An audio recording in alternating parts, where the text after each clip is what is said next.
Абылайхан атындағы Қазақ халықаралық қатынастар және әлем тілдері университеті 1940 жылы Алматы шет тілдері университеті болып құрылған.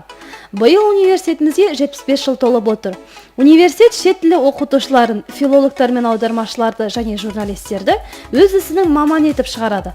Барлығы 23 түрлі мамандықты даярлайтын 6 факультет бар. Халықаралық ынтымақтастықтың шеңберінде ақш, Франция, Германия, Ұлыбритания, Бельгия, Испания, Жапония, Қытай сияқты елдердің елшіліктерімен тікелей байланыс орнатылған. Шет елдердің 16 университетімен және білім орталықтарымен студенттер мен оқытушылар білім алмасады және де 2 дипломдық бағдарлама қарастырылған. Білім берудің жаңа технологиясын енгізуге байланысты 30-дан астам электронды оқулықтар оқу ісіне пайдалануда. Интернет класс пен 3 компьютерлік класс студенттерге ұсынылған.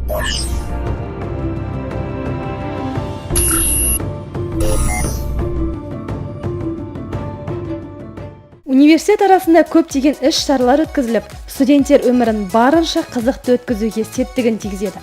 Мемлекеттің және қаланың әлеуметтік қоғамдық өміріне араласып, іс-шаралар жүргізіп, белсенді жұмыс атқаруына, көшбасшы болып өз ісінің маманы халықаралық деңгейде қалыптасуына және шығармашылық жағынан шыңдалуға ықпалын тигізеді.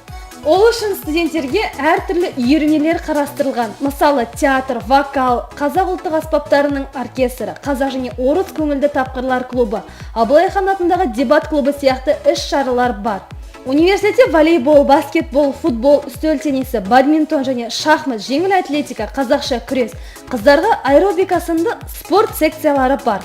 Әр жыл сайын университет көптеген жетістіктерге жетіп, әртүрлі шаралардан алдағы қатарда көрінеді. Бүгінгі таңда Абылайхан атындағы Қазақ халықаралық қатынастар және әлем тілдері университеті мемлекет бойынша халықаралық стандартта 16 тілде мамандандырылған дәріс жүргізетін жалғыз жоғарғы оқу орындарының бірі.